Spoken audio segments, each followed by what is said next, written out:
So, my deep dive today, you don't even know what it's about, right? I'm I'm surprising coming in you. raw, man. It's I a don't know anything. surprise deep dive, and it's on a Okay. topic that you make fun of me for all the time.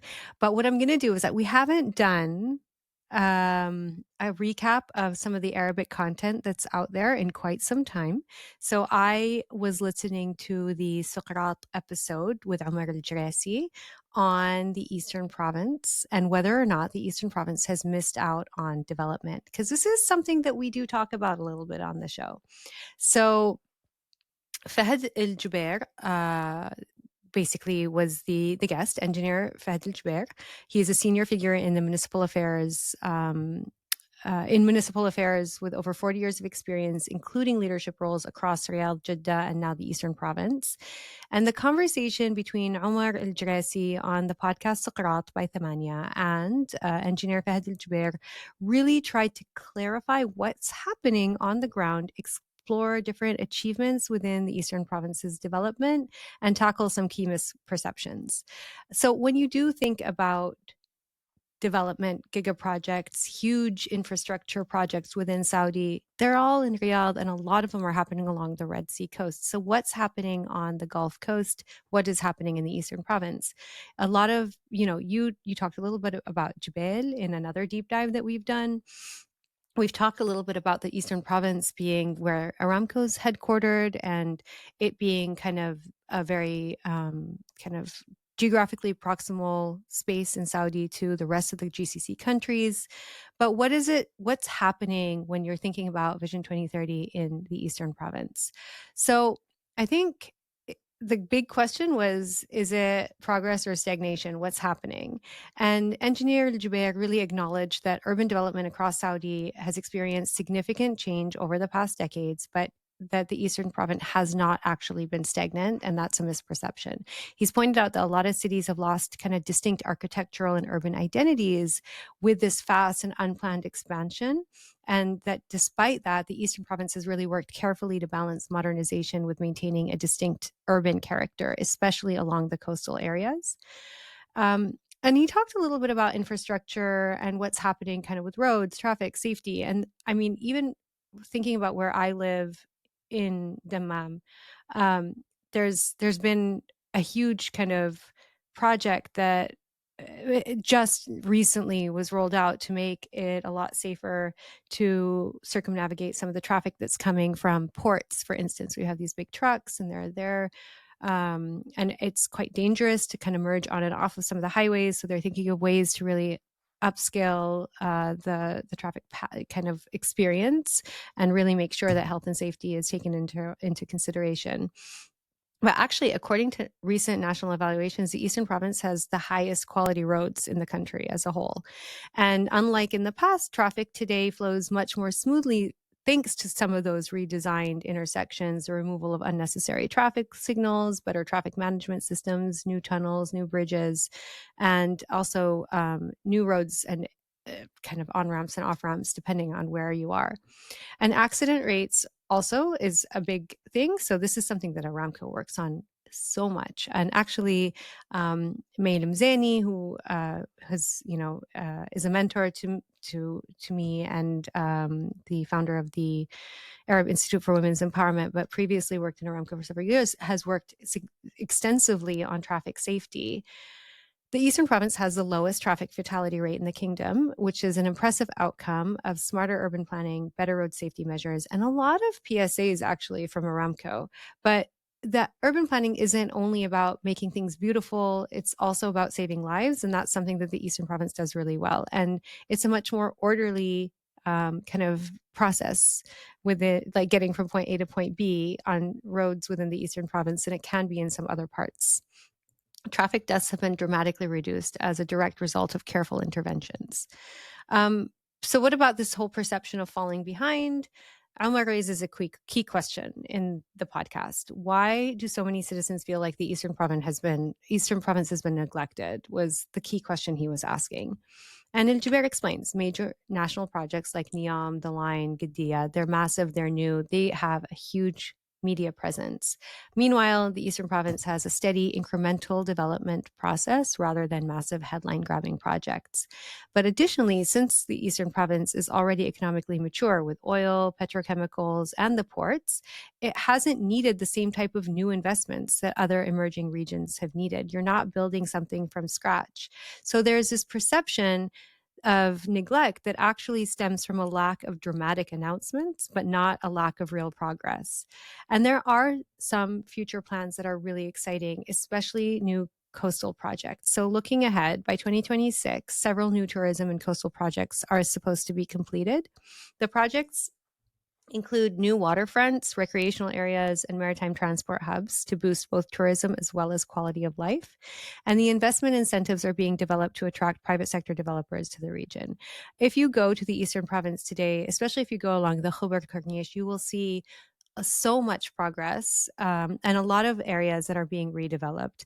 My kids and I recently were in Saudi for Eid, and we went to the Corniche and had a fantastic time walking along the coastline. And I think that's something that people forget is available to you.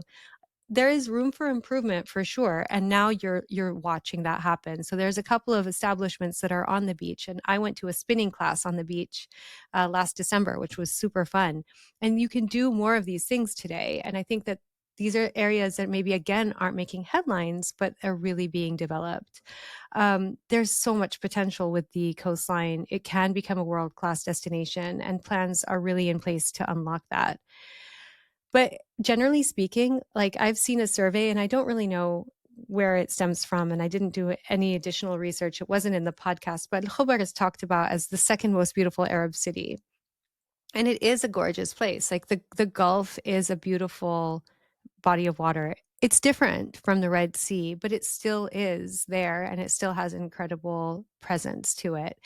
Um, Aside from that, like the Eastern Province is ranked, according to engineer Jubail, as the cleanest region in Saudi.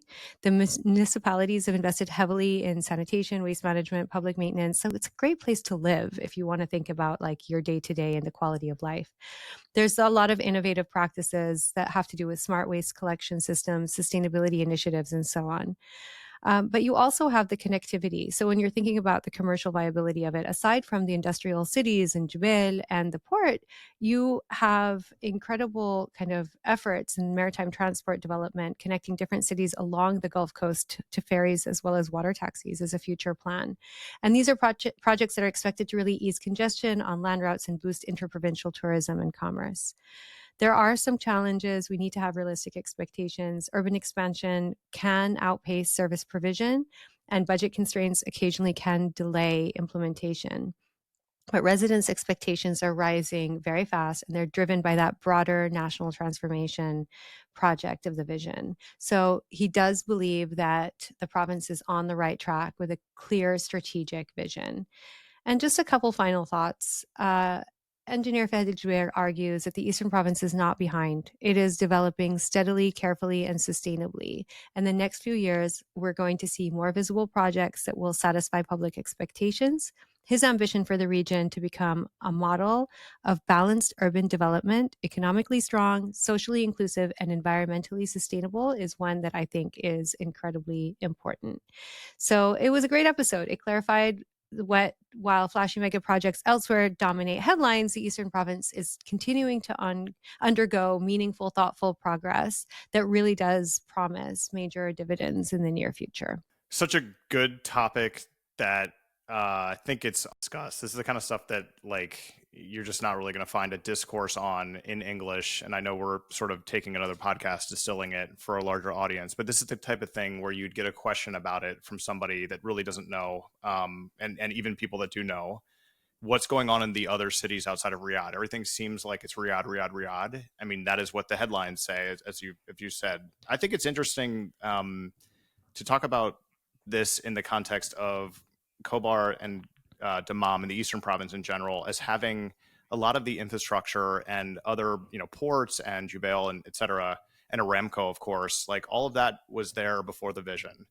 So, I mean, if you think about it and you look at population growth since 2015 in Saudi Arabia, right? Actually, Khobar, of the top what is it, 6 cities in Saudi Arabia. Khobar has had the largest percentage growth in population between 2015 and 2025 at 35%.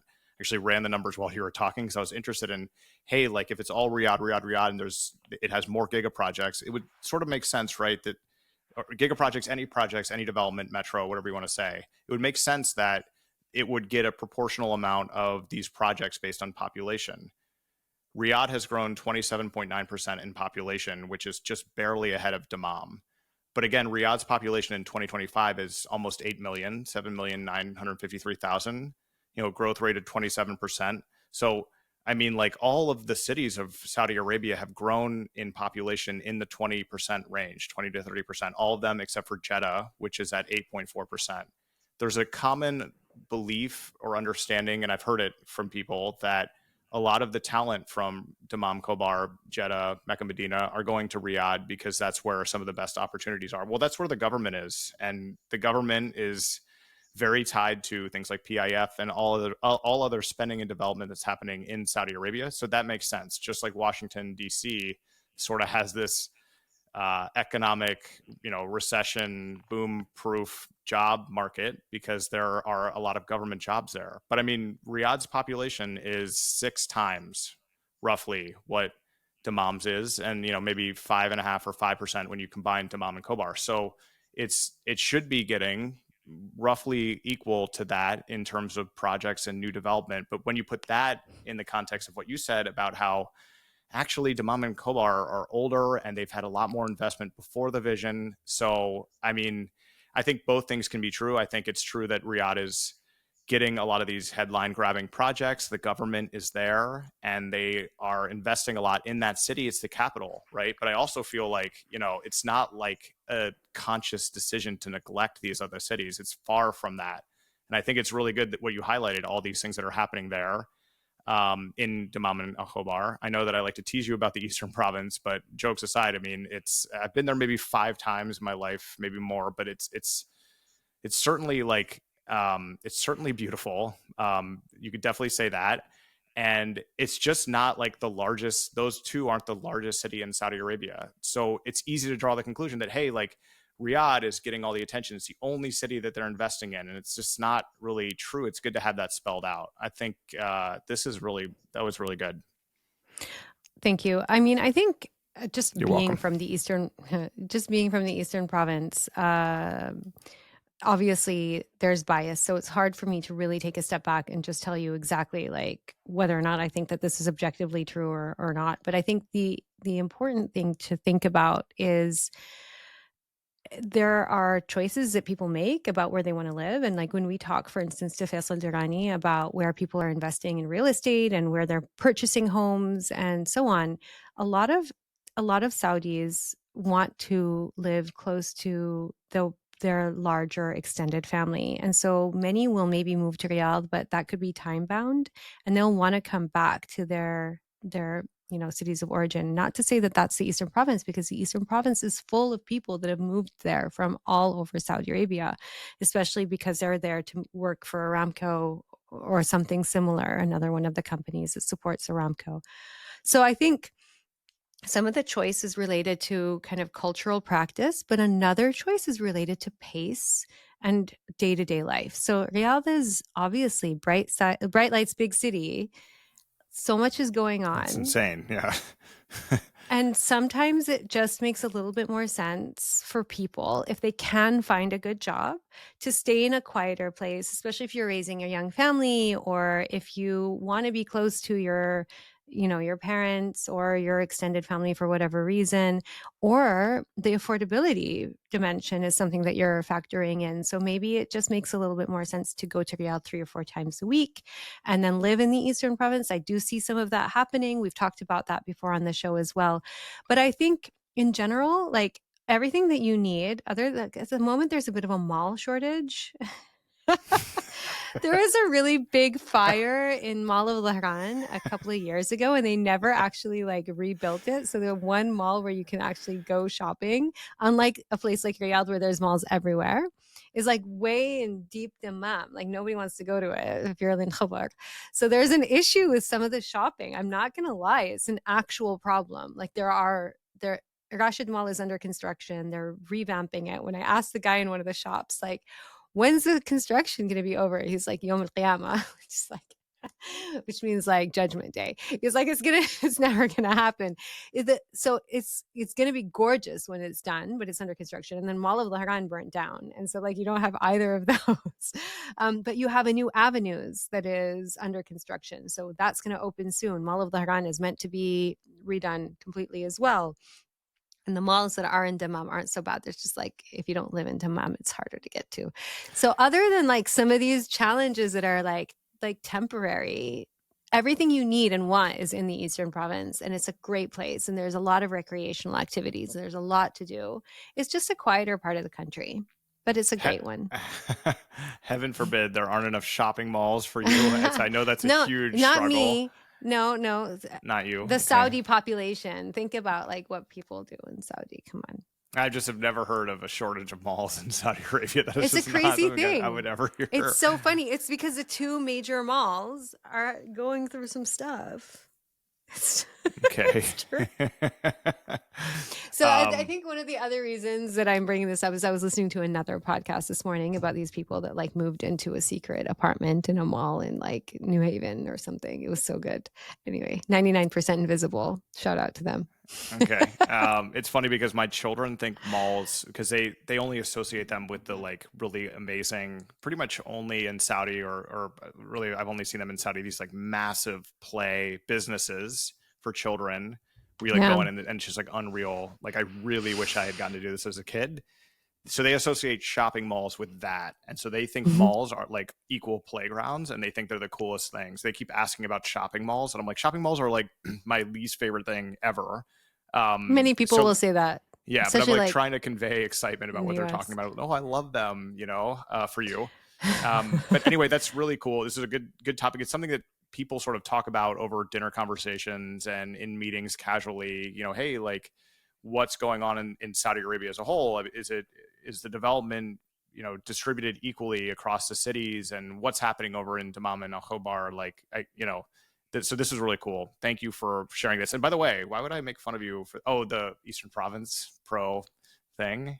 Is that what the source of the topic was, or like what you thought I'd make fun of you for? No, exactly. Just kind of like, because I'm you're always talking about me being the EP girl and that I talk about the EP too much, and I'm, obviously from there and love it. So I will obviously talk about my hometown. No, but my favorite segments or some of my favorites are when you do translate these very popular podcast conversations that are in Arabic, because if you don't do it, then no one will hear it, including myself. But then not no one, but people that don't speak Arabic likely won't hear it. The conversation topic is just as important as any language that it could be in. Hugely valuable service. Just on that as well, I think, this is a question. It's a question that Saudis are asking, and Omar is great at asking some of these tough questions. And so what I really like about listening to Saqrat is like, yeah, I want somebody to answer these questions for me as well.